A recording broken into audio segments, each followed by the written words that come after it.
U.S. National Aeronautics and Space Administration's or NASA robot rover Perseverance successfully landed in the southeastern river delta of Mars after a 7-month journey from Earth.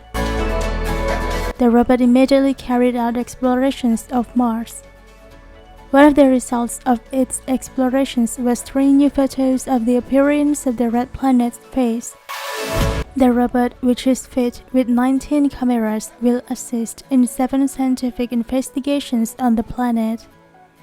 The value of the Mars 2020 mission project reached up to $2.7 billion, but the Perseverance robot is apparently only powered by an old computer processor named the PowerPC 750, similar to the processor used in the 1998 iMac G3.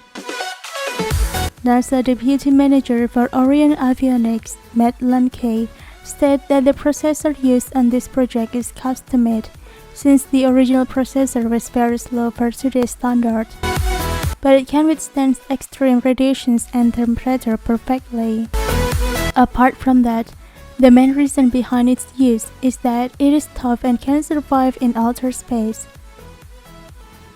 PowerPC 750 embedded in Perseverance is a special version designed by BAE System, which is made to withstand high radiation environment with extreme temperature differences.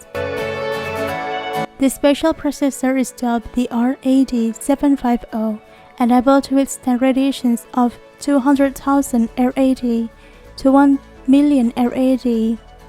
The RAD750 is also able to withstand temperatures of -55 to 125 degrees Celsius. Without protections against radiations and temperature, things can get easily explode due to electronic interference in Mars.